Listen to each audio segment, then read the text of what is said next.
let's talk about a subject I've been wanting to talk about for a while. And that is the subject of kind of bullying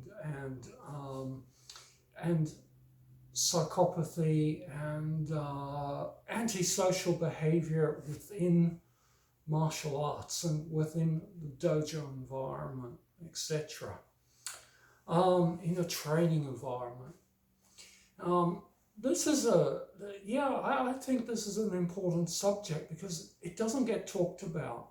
I think for many people, when they encounter a situation where that happens, say for example, they join their local karate group or something like that, and they encounter either a culture in that dojo or an individual in that dojo, often people will,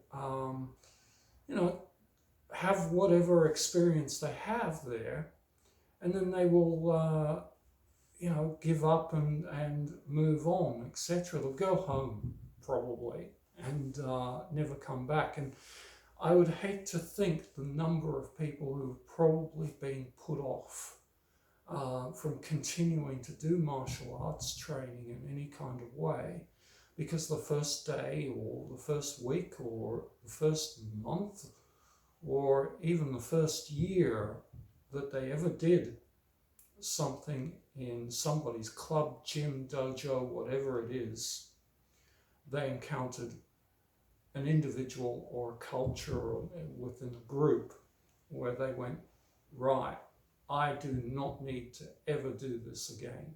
I do not need to do karate. I do not need to do any of this martial arts stuff if people are like that, etc. I would hate to think how many people have had that experience and probably never ever spoken of it in their lives, not in any kind of serious way. But I think it happens, and I certainly have experiences of my own where I have met situations which were well and above and beyond what was needed in terms of training. I mean, sometimes training can get quite emotive. You don't have to like everybody that you train with. You don't even have to like the teacher that you train with. And sometimes you can have very difficult experiences with somebody that you train with. You're an Aikido, for example, and you know that there is that particular guy that you do not like doing being uke with or something like that because you feel like you're going to have a bad experience with that person for whatever reason, whether it's verbal, physical, or whatever.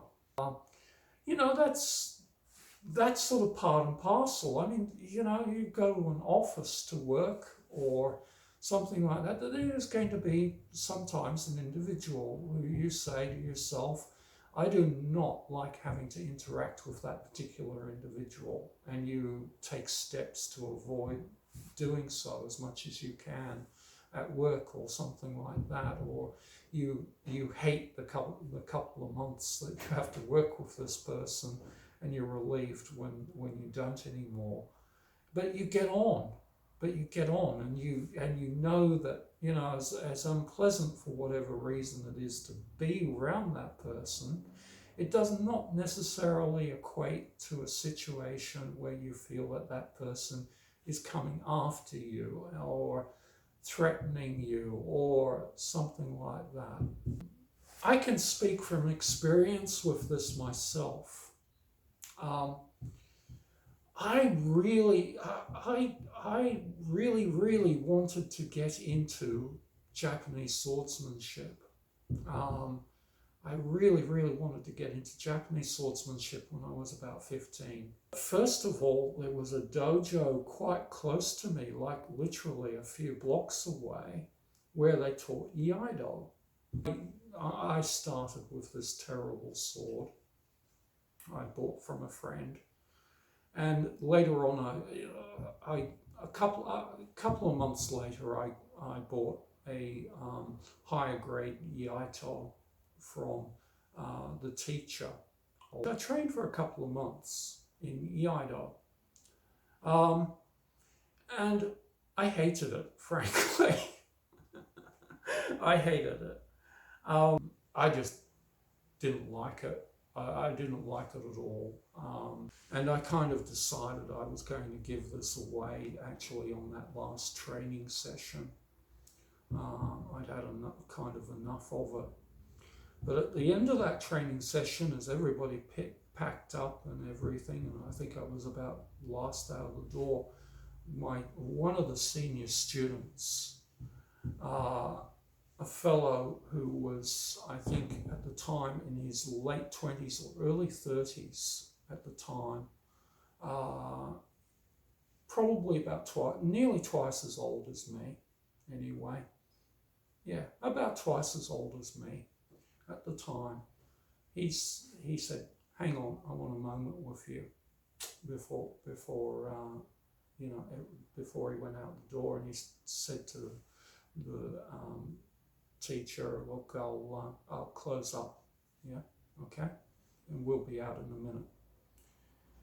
And in that minute or so, he took me aside and he said, "If you ever come back to training, I'll break your kneecaps." And I thought to myself, well, number one, I've already decided I'm not coming back. And number two, your mistake is telling me what you will do to me if I do come back. But luckily for you, I've already decided I'm not coming back anyway before you said anything. But nonetheless, this brave individual who still teaches karate, by the way, he actually has a dojo, has had a dojo for many years, still teaches karate, and apparently, threatens kids with breaking their knees. He's quite a brave individual, this Lawrence. I've forgotten his second name, but his first name is Lawrence. He threatened to break my knees if I came back to training. And I thought, well, that's just icing on the cake for me here. Not only am I not enjoying it, but then there's you and what you just said to me. And no way should, I thought to myself, no way should a grown adult say that to a child. I'd been at a rough school. My school was rough. My high school was rough. My primary school was pretty rough too. And I'd seen adults do things to kids. And I'd seen kids do things to kids. I'd had a knife pulled on me in high school, and people came to my high school. Other kids came to my high school armed, secretly armed. Some kids had knives. Some kids had chains. Some kids, you keep a bike chain in your bag, not because you chain up your bike and stick another and have a second bike chain in your bag to use in a fight or to intimidate somebody, etc. Or even nunchaku or something like that, even karate weapons or something like that. There were people who did bring those to school for the purpose at my school at the time. So I wasn't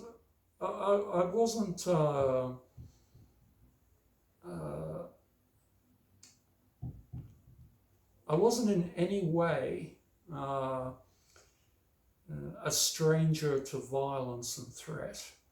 I also had a father who was an extremely violent individual. I didn't care about doing this that much, and I certainly didn't want to have a fight with a grown man 15 years or so older than me, etc. Or whatever it is that I would have had to have done to have dealt with that situation. I certainly didn't. If he wanted to be violent, I certainly didn't want to, and I didn't come back to training, but not because he scared me, but because I just didn't want to come back to training anyway.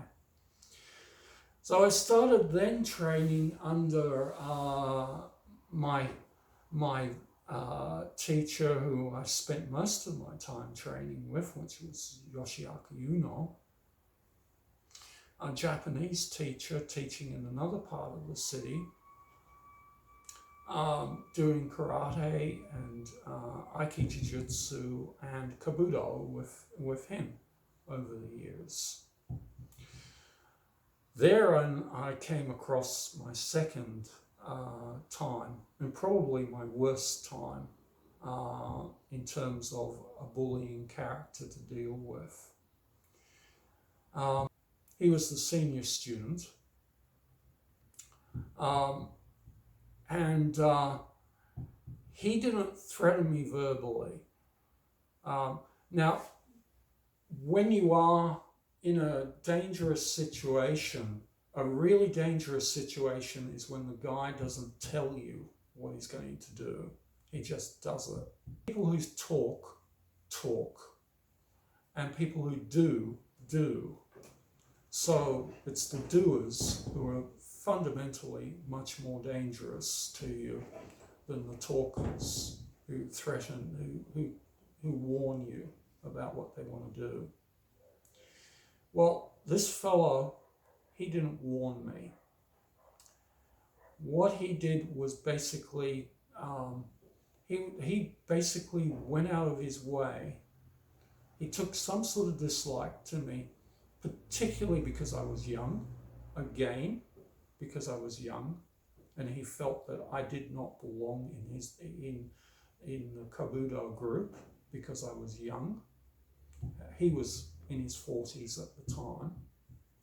I'm still a teenager. He's in his 40s. He didn't believe that I should be in the Kabuto group. He tried many times to get Uno to throw me out of the Kabuto group because I was young. He went to Uno many times and said, look, you shouldn't be letting someone that young in our group. I don't like it, etc. Quite a few times I know he went and spoke to Uno about it, but Uno wasn't having that. I mean, Uno had started training as a small child in Japan, in Shizuoka, in the 1950s. You didn't keep people out of training because they were kids in his world. In fact, they're the best students because they grow up in the training. So the last thing he was going to do was side with some fellow's opinion that the 16-year-old or 15-year-old shouldn't be in the training group. That was about the last thing he was going to do because he was my age when he was training. But so this senior student, Gonzalez was his name.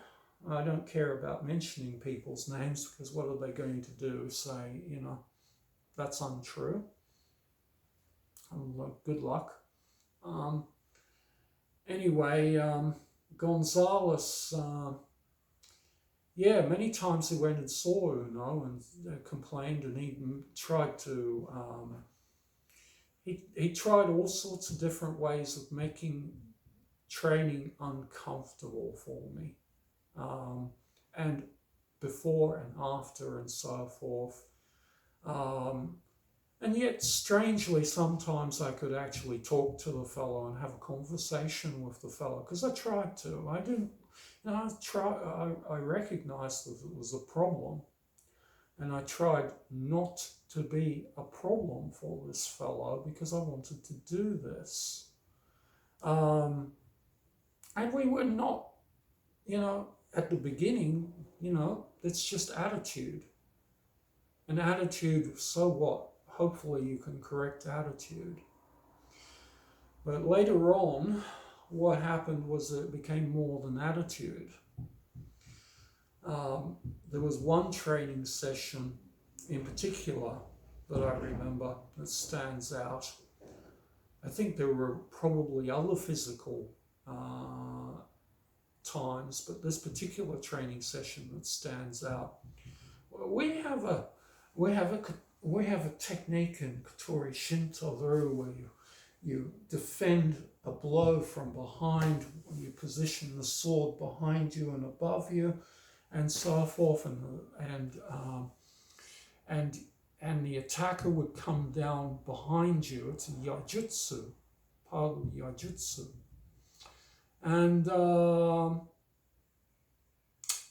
well, in our lineage, we also have yai kumatachi with bokto. So you're not just doing yai with a shinken or something and drawing it, etc., on your own.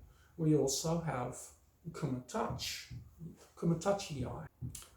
And yeah, so I have my bokto. He's got me in front of the class. Here's what happens. And he proceeds to smash his bokto down on me. And he hits me so hard, my bokto is obviously crushed, and his bokto comes into the back of my head. And that smacks me for, to dizziness. And he grabs me, stands me up. I'm just about, falling over from having been hit like that from behind. And does it again, and does it again, and does it again, and proceeds to do it again. Yeah, and then afterwards, I think at some point, one of the other senior students, a very nice fellow who I got on with rather well, he was a lawyer, about the same age as Gonzalez. He was a lawyer. And he stopped it. And he said, what are you doing? Stop that, and everything. And he said, he took me aside in a corner at some point during the training session. He said, how are you? Are you all right? And I had concussion. I was not all right. I was quite not all right. I'd been beaten, beaten with a bokto. Not very, very nice for an adult man to do to a kid. Again, beat them with a bokto. And anyway, I said to him, I think his name was Dave. I've forgotten his name, which is sad, because he was the nice fellow, and I'd like to remember the nice fellows better than I remember the not so very nice people. Anyway, I think it was Dave, and I said, he said, has that, does he do this kind of thing all the time? Or, is that the first time this kind of things happen? And I said, no, this is like every week for me with this guy, because he wasn't at every training session with, if he had to work a lot, he was a lawyer, and sometimes he had to work a lot, or, big caseloads, etc. So sadly, he wasn't always at every training session. So he didn't know. And he said, okay, all right. And he went and saw Gonzalez, and I heard him say to Gonzalez, you ever do a thing like that, you ever touch that kid again, and I'll have you on charges myself, So here's where you're really dealing with, like I said, the dangerous type. Because, like I said, the not so dangerous type warns you, makes some sort of indication to you about what you're dealing with. they're either a talker or they're a person at least you can head off at the pass in some way. But what Gonzalez did next was, yeah, right out there. So, he started being very careful not to do anything to me himself. What he started doing was going to some of the other senior students and having a word in their ear and saying, that kid's a problem. We need to get rid of that kid. We really need to get rid of that kid. We need to make that kid's life miserable and so forth. It wouldn't hurt if we slipped and, Bokta went in his face or something, and we, etc. If he had an accident, if he had a couple of training accidents, wouldn't be a bad thing. Maybe get rid of him finally, etc. Yeah, so that's when you know you're really dealing with a real piece of work, when this guy is that turned on, switched off, as a psychopath is, because I think that's pathological behavior, right? That's pathologically violent behavior when you go after a person like that. When you set yourself a goal like that, it's pathological behavior. Yeah, and suddenly that's when you really know you're in the presence of someone who is capable of pathological violent behavior, is when they will instigate others to do for them what they cannot do for themselves. Yeah? So, an interesting time was had with him. Well, one day he fell out. I actually got to a point where I went to Uno and I said to him, look, there's a problem with Gonzalez. And Uno said to me, and I don't think this was a great moment for him as a person, as much a great teacher he could be in many aspects, I don't think this was a great moment for him. He said to me, I know about you and Gonzalez. I know what he's doing, but I can't go against my senior student. And you'll just have to take it. Now, I don't think that was a great moment for him. I think you should not have to take it. I think you should not have to take it, frankly.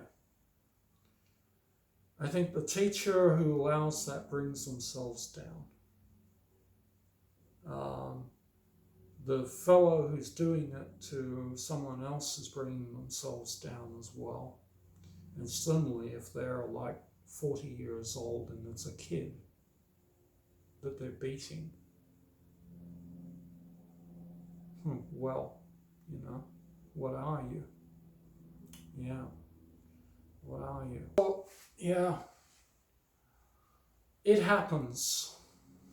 Bullying, I don't even think bullying is an adequate word for that. Bullying sounds kind of childish, like something you do in the playground where you say to when a pair of 6-year-olds or 7-year-olds or something say to each other, I'm not going to give you a turn on the swings or something like that. Well, when you are in a martial arts dojo, you are surrounded by people who are there to learn to hurt other people, potentially. And if it is a martial art that teaches weapons, it's a martial art. You're surrounded with people who are there to potentially learn to kill other people. this is a lot more serious than I don't want you to play on the swings when I do. That's when people have great potential to do great injury to other people or even cause death. So it has to be taken very, very seriously.